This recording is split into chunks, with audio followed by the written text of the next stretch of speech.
रायबरेली हरचंदपुर थाना क्षेत्र के गड़ी खास में मामूली कहासुनी को लेकर दबंगों ने युवक को लाठी डंडों व कुल्हाड़ी से पीट कर घायल कर दिया, जिससे युवक गंभीर रूप से घायल हो गया।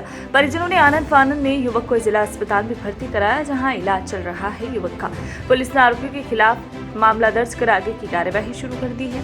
मिली जानकारी के अनुसार हरचंदपुर थाना क्षेत्र के ग्राम गड़ी निवासी पंकज श्रीवास्तव पुत्र गणेश श्रीवास्तव अपने घर के बाहर खड़ा था, तभी गांव के ही भानु प्रताप, छोटू, जियालाल शराब के नशे में गाली गलौज करने लगे और इस पूरी घटना को उन लोगों ने मिलकर अंजाम दिया।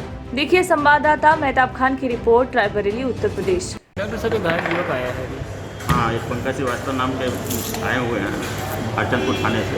उनको चोट लगी हुई है और सर में चोट है, 4.5 सेंटीमीटर लंबा है, 0.5 सेंटीमीटर चौड़ा है, बोन डिप है और उसको CT स्कैन एडवाइज करके भर्ती कर लिया गया। क्या नाम है आपका? पंकज श्रीवास्तव। चोट कैसे लगी आपको? भैया 3-4 परिवार गांव के हैं, दारू वारू पिए थे, दरवाजे आए और बस परिवार सहित हमला कर दिया। किस चीज़ से? कुल्हाड़ी से था और डंडे से था। पुलिस में शिकायत की? पुलिस से शिकायत भैया लोग अभी कर रहे हैं। उस समय खून ज़्यादा निकल रहा था, सीधा प्राथमिक स्वास्थ्य केंद्र यहीं आए। अच्छा, किस बात को लेके मारा? कोई नहीं, हल्के फुल्के पुरानी कोई बात रही होगी, लेकिन अगर ऐसी बात होती तो हम अकेले पड़ गए थे, 5-6 लोग थे।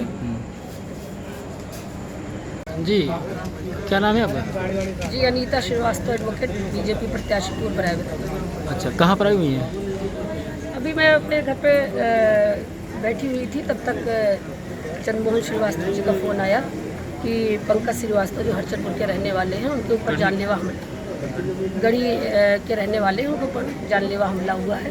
तो मैं उन्हें हॉस्पिटल में देखने आई हूँ, तो वास्तव में उनको बहुत चोटें आई हैं। निश्चित जानलेवा हमला हुआ है, उनका पूरा सर फट गया है। और जिसने भी इस तरीके का कृत्य किया है, मैंने अभी एसओ साहब से बात किया है और एप्लीकेशन पहुँच रही है, निश्चित कार्रवाई होगी। एसओ साहब ने आश्वासन भी दिया है कि उनको सबको रात ही में कार्रवाई करके अरेस्ट किया जाएगा। तो मैं आपके मीडिया के माध्यम से बता दूं कि भारतीय जनता पार्टी की सरकार है, इस समय कोई भी बख्शा नहीं जाएगा, चाहे कोई भी हो। जिसने उन्होंने ऐसा जो इस तरह की घटना करने का दुस्साहस किया है, निश्चित 307 उनको, चूँकि जानलेवा हमला है, 307 के तहत कार्रवाई करके उनको गिरफ्तार करके जेल भेजने का काम करेगी। क्योंकि एसओ साहब से बात हुई है, तो मुझे विश्वास है कि निश्चित ही कार्रवाई होगी। अगर कार्रवाई नहीं होगी तो मैं खुद कल थाने पर जाके बात करूँगी कि आखिर कार्रवाई क्यों नहीं है। हालाँकि वहाँ पर अनिल सिंह जी हैं और अच्छे ईमानदार अधिकारी हैं, मुझे पूरी उम्मीद है कि वो निश्चित कार्रवाई करेंगे। रायबरेली लॉकडाउन से पहले अपने भाई से मिलने लुधियाना गई बहन लॉकडाउन के कारण फंस गई। भाई के घर से बहन की वापस अपने घर आने की ऐसी मजबूरी बन गई कि भाई के लाख मना करने के बावजूद बहन अपनी बेटी को लेकर पैदल ही लुधियाना से जौनपुर के सफर पर निकल पड़ी। रायबरेली पहुंचते पहुंचते उसके पास पैसे खत्म हो गए तो वह सिविल लाइन चौराहे पर फफक लगाकर रोने लगी। जौनपुर निवासी माधुरी लॉकडाउन से पहले अपने भाई से मिलने लुधियाना गई थी। लॉकडाउन की घोषणा हुई तो वो वहीं फंस गई। लॉकडाउन की अवधि बढ़ाकर जिस तरीके से कई प्रवासी मजदूरों को परेशानी हो रही है, तो इधर जौनपुर में माधुरी के बच्चे बिना मां के बेचैन हो रहे थे। बच्चों की पीड़ा ने मां के सब्र का बांध तोड़ दिया और वह अपनी मासूम बेटी के साथ लुधियाना से जौनपुर के सफर पर पैदल ही निकल पड़ी। बताते चले कि लुधियाना से रायबरेली आ रही बस में बैठकर वह रायबरेली पहुंची, लेकिन रायबरेली तक पहुंचने का किराया उसे 1800 रुपये चुकाना पड़ा। उसके बाद जौनपुर तक पहुंचने का किराया भी नहीं बचा, जिस कारण वह लपक कर रोने लगी। सिविल लाइन चौराहे पर मौजूद लोगों ने महिला का हौसला बढ़ाया। देखिए ये खबर, जहां उप निरीक्षक शैलेंद्र यादव ने महिला को भोजन भी करवाया और जौनपुर तक उसे पहुंचाने की व्यवस्था की। संवाददाता मेहताब खान की रिपोर्ट, रायबरेली, उत्तर प्रदेश।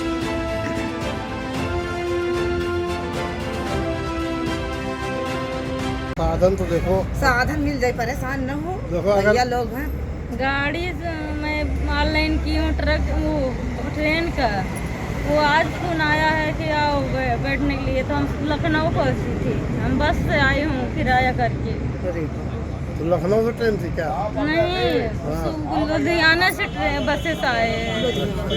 हाँ, परेशान न हो, अब आराम से भैया लोग बैठाल देके रो रहे हैं। कितना किराया लिया? मांगता है 2000, अंकल दिए 1800 रुपये। हमारे पास पैसा फुल ले लिए वही। अब पैसा नहीं है है 150 रुपया है। तो कहाँ जाना है आपको? जौनपुर के पहले बदलब। अच्छा, मतलब भाई तो हम कहने बोल रहे हैं तो कौन कौन है आपके साथ में? ये मेरी लड़की है। ये भैया तो पैसा बस 2 ही लोग हमारे बेटी, हाँ। बाकी सब लोग कहाँ हैं? हमारे साथ कोई नहीं है।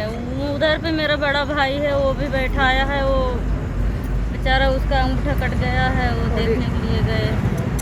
अच्छा, देखो भैया तो प्रताप देखने के लिए गए थे, लॉकडाउन हो गया हाँ, ये 2 दिन हुआ लॉकडाउन। तो वहीं रुक जाते, लॉकडाउन जो खत्म हो गया नहीं था। तो छोटे छोटे बच्चे हैं ना, यही छोटे छोटे बच्चे कहाँ पे हैं आपके? घर ही। बच्चों को छोड़ के वहाँ गई थी? कब गई थी दीदी? वो लॉकडाउन 2 दिन 3 दिन रह गया। हम लोग को पता नहीं है लॉकडाउन लगेगा। या तो 22 तारीख से कब से लगा है। हाँ, वो 2 महीना तो वहीं हम तड़फड़ा के परेशान है जब से लॉकडाउन हुआ हो। ट्रेन की बुकिंग थी, ट्रेन की नहीं। उर्माल हुआ तो उर्माल से मुखवा चले साड़ी जो है ना, ऐसे। माल छूट गई गाड़ी।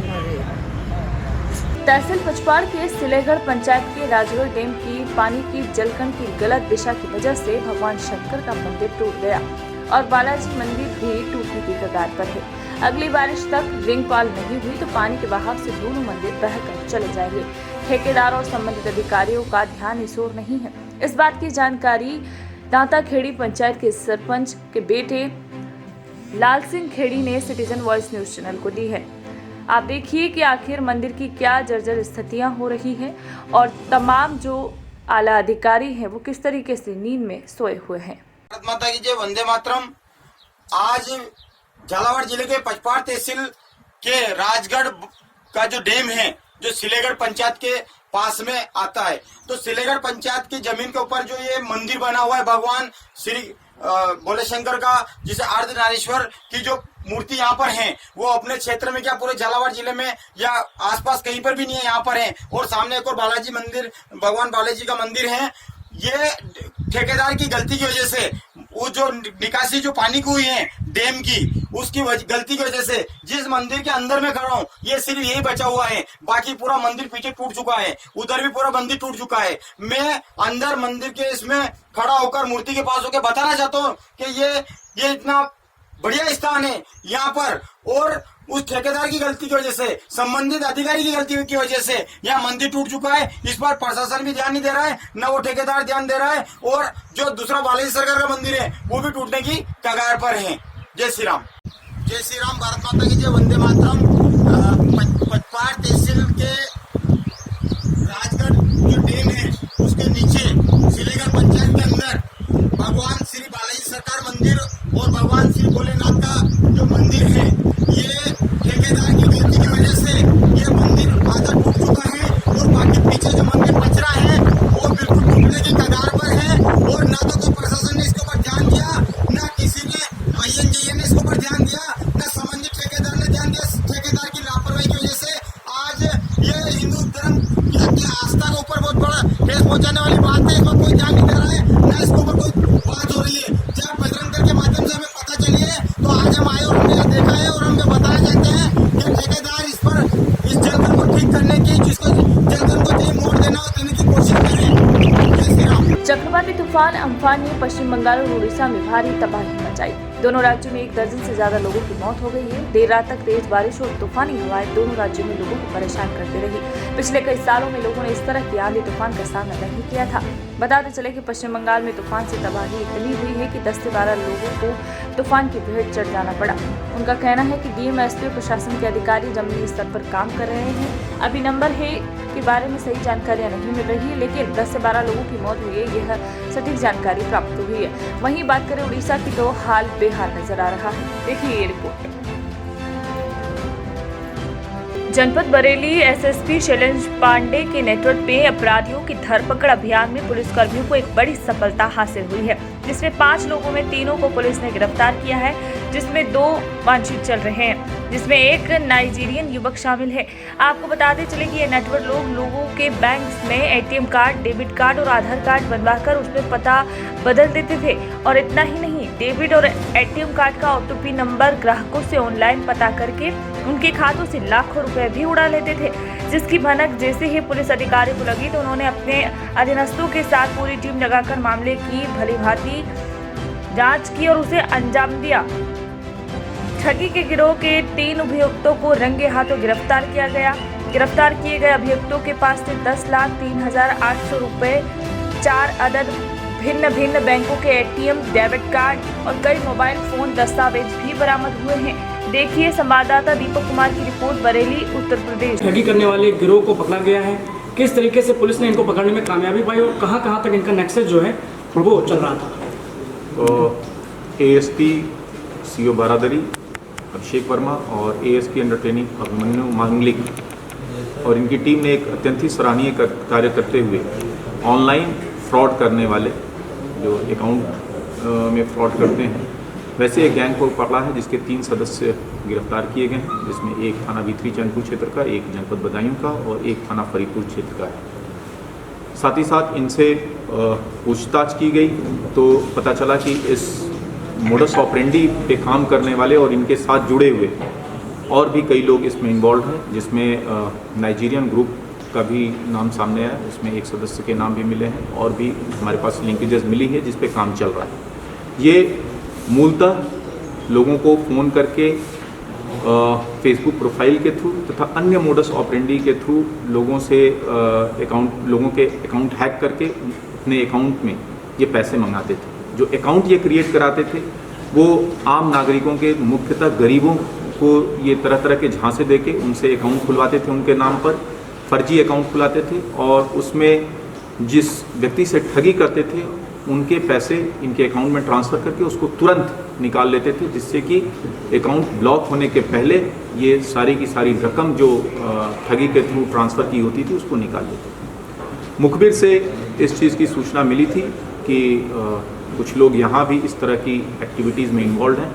इस पर हमारे दोनों अधिकारियों ने अपनी पूरी टीम के साथ मिलके बड़े ऑर्गेनाइज्ड वे में इसमें काम किया और 10 लाख से ज़्यादा की कैश की बरामदगी, 48 डेबिट कार्ड, गाड़ी, 6 मोबाइल फ़ोन कुल इनसे बरामद किए गए हैं तथा अन्य महत्वपूर्ण सूचनाएं भी इनसे मिली हैं जिस पे पुलिस टीम काम कर रही है। इस तरह ये अत्यंत ही सराहनीय कार्य पुलिस टीम ने किया है और इस तरह का एक बड़ा गैंग वर्कआउट किया है और अच्छी रिकवरी इन्होंने की। सर कितने समय से ये गोरखधंधा, ठगी का गोरखधंधा चल रहा था और कितने लोगों को अब तक शिकार बनाया गया है? साथ ही साथ जैसा कि आपने बताया कि नाइजीरियाई मूल के कुछ लोग जो हैं वो मुख्य आरोपी के तौर पर इस पूरे मामले में शुमार रहे हैं, तो पुलिस उन तक पहुंचने के लिए किस तरीके से प्रयास करेगी?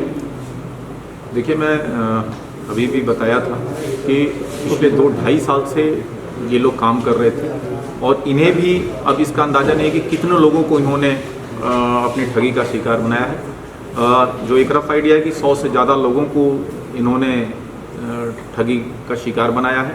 साथ ही साथ जैसा मैंने बताया कि इनसे जो हमें टिप मिली है उसमें कुछ नाइजीरियाई भी इन्वॉल्व हैं। हमारी पुलिस टीम उस पर काम कर रही है। हमें उम्मीद है कि निकट भविष्य में हम उनकी भी गिरफ्तारी सुनिश्चित करेंगे। क्या इसका जांच का क्योंकि बड़ी रिकवरी है, क्या इसका जांच का दायरा बढ़ाया जाएगा, उन लोगों तक भी पहुंचा जाएगा कि जो इसके खाते खुलवाते थे इनके साथ साथ और भी, क्योंकि बड़ा टीम लग रही है तो उसको किस तरीके से करेंगे? मैंने बताया, पुनः मैं बताना चाहूँगा, मैंने पहले भी बताया कि इसमें कई सारे क्लूज़ हमें मिले हैं। ये एक बड़ा ऑर्गेनाइज्ड गैंग है जिसमें लोकल लोगों के साथ साथ अन्य स्टेट के लोग और बाहर के नेशनल्स भी इन्वॉल्व हैं। तो ये एक ऑर्गेनाइज्ड गैंग है। इस पे सुनियोजित तरीके से पुलिस टीम काम कर रही है और आगे भी काम करेगी और लोगों की गिरफ्तारी और बरामदगी हम कराने का प्रयास करेंगे।